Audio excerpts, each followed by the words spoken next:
guys, welcome you all. So guys, Diwali आने वाली है। कितने एक्साइटेड है आप लोग? बहुत एक्साइटेड है, मैं जानती हूँ। मैं भी बहुत ज्यादा एक्साइटेड हूँ दिवाली को लेकर, क्योंकि यार दिवाली मेरा फेवरेट फेस्टिवल है। क्योंकि जब आप अपने बैल्कनी में निकलते हो या फिर जब आप अपने छत पे जाते हो ना और चारों तरफ देखते हो तो एकदम लाइटनिंग ही लाइटनिंग दिखती है। कितना सुंदर लगता है देख के। सो गाइस, दिवाली सेलिब्रेट करने से पहले कुछ बहुत ही इम्पोर्टेंट हैक्स हैं जो मैं आपके साथ शेयर करना चाहती हूँ। कुछ सेफ्टी टिप्स भी हैं, वो भी मैं आपके साथ शेयर करना चाहती हूँ। बट सबसे पहले कुछ जो बहुत ही इम्पोर्टेंट हैक्स हैं वो मैं आपके साथ शेयर करना चाहती हूँ। तो चलिए स्टार्ट करते हैं वीडियो। नंबर 1 हैक्स, जो सबसे पहला हैक्स है जो मैं आपके साथ शेयर करना चाहती हूँ वो बहुत ही इंटरेस्टिंग है। गाइस, हम जब दिवाली की बात आती है तो सबसे पहले हमारे दिमाग में क्या आता है? ऑब्वियसली यार, घर की साफ सफाई। और साफ सफाई में सबसे ज्यादा इम्पोर्टेंट होता है हमारे पूजा घर की साफ सफाई। तो सबके पूजा घर में कॉपर के बर्तन तो होते ही होंगे, तांबे के बर्तन, राइट? तो तांबे के बर्तन साफ करने में कितनी मेहनत लगती है यार। बट एक ऐसा ट्रिक है जो मैं आपको बताऊंगी और उससे आपके तांबे के बर्तन बिल्कुल शाइन करने लगेंगे। तो आप लोग एक्साइटेड है वो ट्रिक जानने के लिए? चलिए फिर मैं आपको बताती हूँ। सबके घर में टोमेटो केचप तो होता ही है ना? करना कुछ नहीं है, बहुत ही सिंपल है। टोमेटो केचप लेना है, अपने तांबे के बर्तन पे टोमेटो केचप को अच्छे से लगा दीजिए, उसको 5 से 10 मिनट के लिए छोड़ दीजिए और फिर किसी भी कॉटन से या फिर किसी भी साफ कपड़े से उसको एक बार साफ कर दीजिए। देखिए आपके तांबे के बर्तन बिल्कुल शाइन करने लगेंगे। अब आते हैं हमारे हैक नंबर 2 पे। पता है वो क्या है? चलिए मैं आपको बताती हूँ। यार, जब हम डेकोरेशन पे आते हैं, ठीक है, या जब हम डेकोरेशन की बात करते हैं तो माइंड में क्या आता है? ऑब्वियसली यार, इतने सुंदर सुंदर कैंडल्स और कैंडल के साथ हमारे दिया, राइट? तो यार, जब हम उनको डेकोरेट करते हैं, कैंडल जलाते हैं या फिर जब दिए को जलाते हैं तो कैंडल की जो वैक्स होती है वो हमारे टेबल के सरफेस पे गिर जाती है, करेक्ट? या फिर हमारे फ्लोर पे गिर जाती है ना?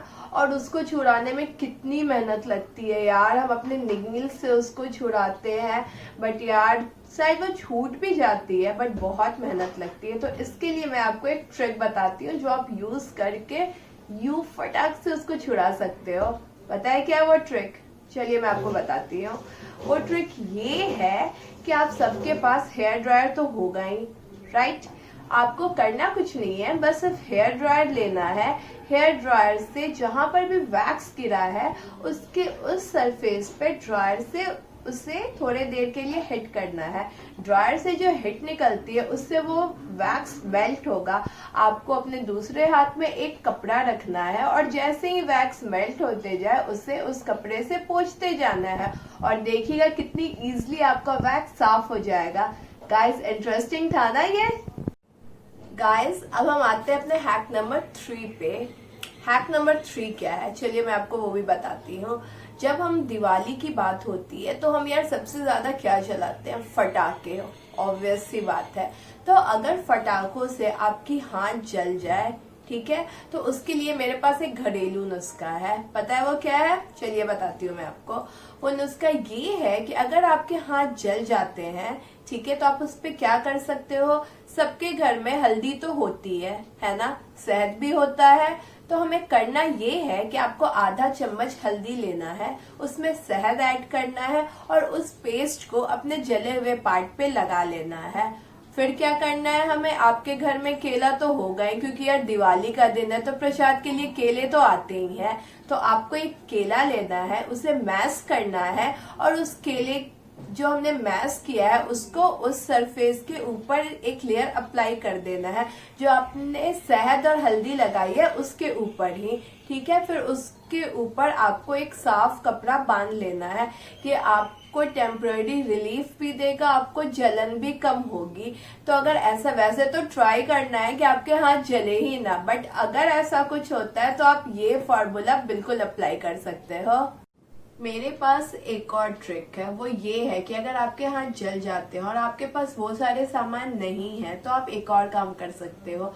आलू तो हर किसी के घर में होता है, राइट? ऐसा कोई घर हो ही नहीं सकता यार जहाँ आलू ना हो।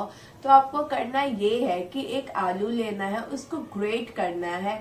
ग्रेट करने के बाद जो उसका रस निकलता है उसको कॉटन से अपने जले हुए पोर्शन पे अप्लाई करना है। ये भी आपको क्विक रिलीफ देगा और फफोले भी नहीं पड़ेंगे। तो डेफिनेटली आप ये भी ट्राई कर सकते हैं। ये सारे तो हैक्स थे। अब एक DIY है जो मैं आपके साथ शेयर करना चाहती हूँ।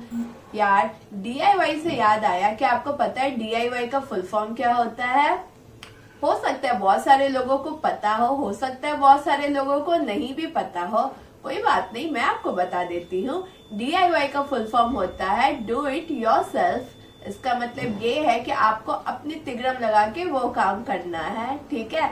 तो मैं आज आपको एक DIY भी बताती हूँ जो दिवाली में आपके काम आ सकती है। वो ये है कि यार, हम लड़कियों को सजने संवरने का कितना शौक होता है, स्पेशली अगर दिवाली का टाइम है तो हम सोचते हैं यार कुछ तो ट्रेडिशनल करना है। ट्रेडिशनल करने के लिए हमें चाहिए होता है मांग टीका, जो मोस्टली गर्ल्स के पास होता है, या हो सकता है कुछ लोगों के पास ना भी हो। तो टेंशन नहीं लेना है, आपको करना बस ये है कि आपको कोई सा भी अपना पसंदीदा एथनिक इयररिंग लेना है। उसका जो वो पोर्शन, अपर मोस्ट पोर्शन होता है जो हम कानों में पहनते हैं, वहां पे ब्लैक थ्रेड उसमें टाई करना है।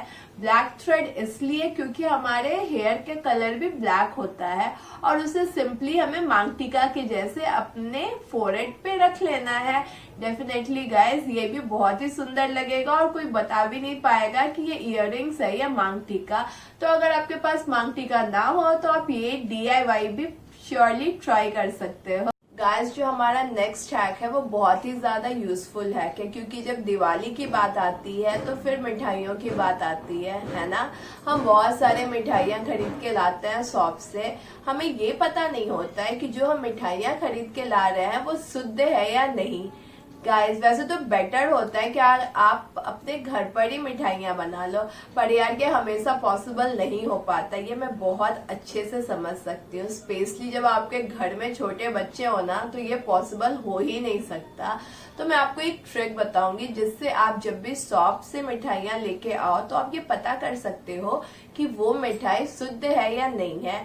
क्योंकि यार देखो, होता क्या है ना कि जब हम दिवाली के टाइम पे शॉप से मिठाइयाँ खरीदते हैं तो जो शॉप वाले होते हैं, हर एक शॉप वाले ऐसा नहीं करते हैं, बट कुछ शॉप वाले होते हैं जो क्या करते हैं कि उसमें मिलावट कर देते हैं। क्योंकि यार उनको पता होता है दिवाली की टाइम में भीड़ तो होगी और सारी मिठाइयाँ निकल जाएंगी।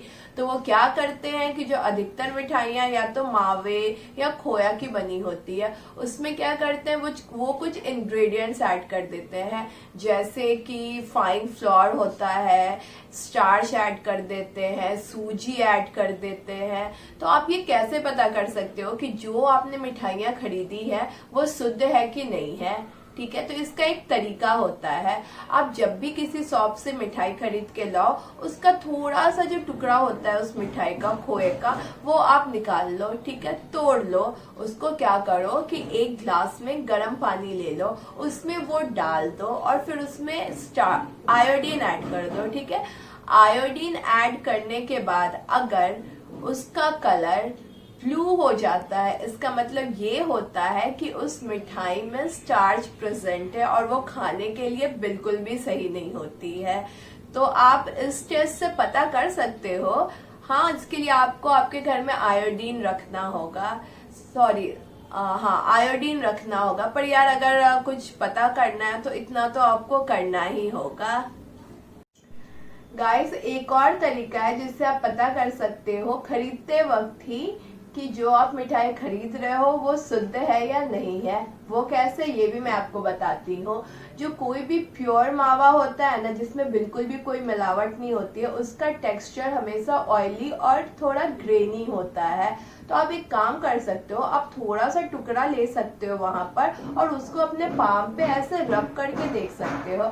अगर आपको वो थोड़ा लस्ट्रस लगता है, ग्रेनी लगता है, इसका मतलब ये है कि वो शुद्ध है। और अगर ऐसा नहीं लगता है तो इसका मतलब ये है कि उसमें मिलावट है। तो ये भी एक ट्रिक है जिससे आप पता कर सकते हो कि जो आप मिठाई ले रहे हो वो शुद्ध है या नहीं।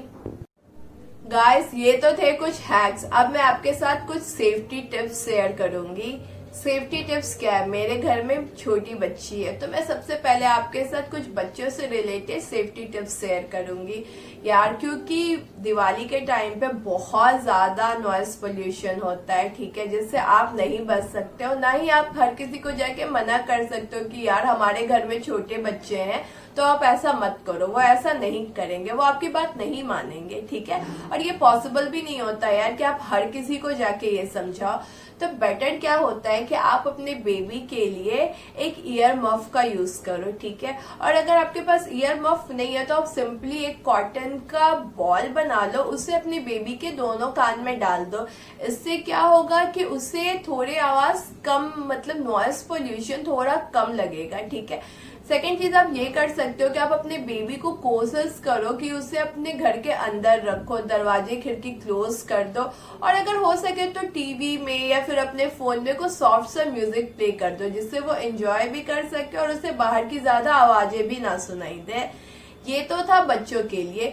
दूसरा इम्पोर्टेंट चीज क्या होता है यार, कोशिश करो कि जब भी आप कुछ फायरवर्क्स खरीदते हो, क्रैकर्स खरीदते हो, तो हमेशा लाइसेंस शॉप से ही खरीदे, वो ज्यादा सेफ होता है। थर्ड पॉइंट क्या है यार, जब भी आप पटाखे जलाते हो ना, हमेशा कोशिश करो कि अपने बालों को टाई अप करो, क्योंकि ये छोटी छोटी चीजें होती हैं बट ये बहुत इंपॉर्टेंट होता है किसी भी घटना से हमें बचाने के लिए। एंड जब भी आप कोई पटाखे जलाओ तो हमेशा आपके पैरों में स्लीपर्स होने चाहिए ताकि आपके पैर ना जले। और आप कोशिश करो कि हमेशा दिवाली के दिन कुछ टाइट क्लोथ्स पहनो, अनलेस अंटिल कि आप कोई ढीले कपड़े पहनो, क्योंकि उसमें चांसेस ज्यादा होते हैं आग पकड़ने के। ट्राई करो कि क्लोथ जो हो वो कॉटन के हो। तो ये तो थे कुछ सेफ्टी टिप्स। सो गाइस, कैसा लगा आपको ये हैक्स और ये सेफ्टी टिप्स? अगर आपको अच्छा लगा हो तो आप वीडियो को लाइक कर दीजिएगा, चैनल को सब्सक्राइब कर दीजिएगा और बेल आइकन हिट करना बिल्कुल मत भूलिएगा। तो गाइस, मैं उम्मीद करती हूँ कि ये दिवाली बहुत ही ज्यादा खुशियां लेके आए आप सभी के जिंदगी में। So wish you all a very happy, prosperous and safe Diwali. Thank you for watching the video.